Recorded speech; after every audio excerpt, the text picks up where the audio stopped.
She's 12 years old. She's never given a speech, never held office, never commanded a single soldier. And yet, right now, she may be the most carefully watched child on the planet. Her name is Kim Jong-un. Her father is Kim Jong-un, the most isolated, unpredictable dictator alive. And in a country where state secrets are treated as matters of national survival, he is deliberately putting her on display. Not at school plays or birthday parties, at missile launches, at military parades, standing in front of intercontinental ballistic missiles that can reach the American mainland. The question that's keeping intelligence agencies awake at night isn't just who she is, it's whether she's being groomed to become the next supreme leader of North Korea, the first woman ever to rule the world's most secretive and dangerous regime. Here's what makes this so extraordinary. For the first decade of her life, she didn't exist, at least not officially. The world only heard whispers. In 2013, former NBA star Dennis Rodman returned from one of his bizarre friendship visits with Kim Jong-un and casually mentioned in a Guardian interview that the dictator had a baby daughter. He'd held her in his arms. Her name, he said, was Kim Ju. The world filed it away as a curious footnote and moved on. Nobody could have imagined what was coming. Then, in November 2022, she appeared. No warning, no announcement, no press release. Just a little girl standing beside her father, casually dressed, watching North Korea test one of the most powerful ballistic missiles ever built. A weapon with a maximum range of 15,000 kilometers, capable of striking anywhere on the US mainland. The image detonated across global media, not because of the missile, the world had seen those before, but because of the way Kim Jong-un looked at her, like she mattered more than the weapon itself. Within months, she was everywhere. At a lavish military banquet marking the 75th anniversary of the Korean People's Army, she sat center frame between her parents, directly in front of North Korea's highest-ranking generals. Her father, a man treated as a literal god inside his own country, looked almost like a supporting character. Then came the parade through Pyongyang's Kim Il-sung Square. Thousands of soldiers marched. Tanks and intercontinental missiles rolled past on red carpets, and a white horse, announced by state media as the horse most loved by the leader's beloved child, came galloping through the crowds while the nation cheered.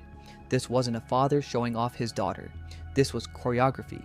This was a message being broadcast to an entire country. By 2023, the symbolism had become impossible to ignore. A photograph of Ju-ai watching the launch of North Korea's first spy satellite showed her standing directly in front of her father. The New York Times noted it was the first time in documented history that Kim Jong-un had been visually relegated to a secondary role in an official state image. She was wearing black leather, a uniform reserved for the North Korean Air Force and the regime's highest-ranking officials. She was 12 years old.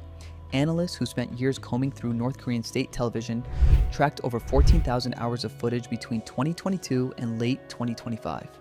Their conclusion was striking. The number of days Ju-ai appears on screen has been climbing sharply since 2024, and it is now approaching the frequency of her own father. More than half her appearances have been at military events, the rest have been at high-level diplomatic meetings, including foreign trips where she stood beside her father as he met Xi Jinping and Vladimir Putin. Her clothing has grown noticeably more formal with each passing year. State media have begun calling her the respected daughter, the general, and the morning star. In North Korea, those aren't pet names, those are proclamations. Could this actually happen? Could a girl become supreme leader of one of the most aggressively patriarchal nations on earth? A decade ago, the answer would have been unthinkable. But Kim Jong-un already shattered that ceiling once, with his own sister, Kim Yo-jong, who became the first woman to hold genuine political power inside the regime. Experts now consider her one of the most influential people in North Korea, and even a potential successor in her own right. But here's the critical distinction. North Korean succession law has always favored direct bloodline above everything else. Above rank, above experience, and apparently above gender. There's also the uncomfortable truth about the man running this calculation. Kim Jong-un is only 42 years old, but he is reportedly already suffering from the same cardiovascular problems that killed both his father and his grandfather before him. He chain smokes, he barely sleeps, he drinks heavily, he has watched 2 generations of his own family die young. He has every reason, personal, political, dynastic, to think carefully about what comes next. Whether Kim Jong-un is genuinely preparing his daughter for absolute power, using her public appearances to project the image of a warm family man during a period of economic crisis, or deliberately keeping succession ambiguous to protect his own grip on power, nobody outside Pyongyang truly knows.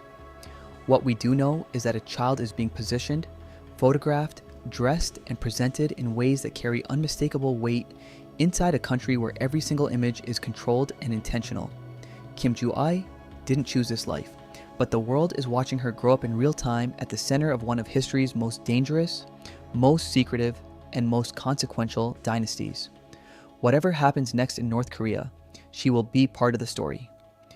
If you want to keep following stories like this one, the hidden forces, the buried histories, and the figures reshaping our world far from the headlines, subscribe and hit the bell.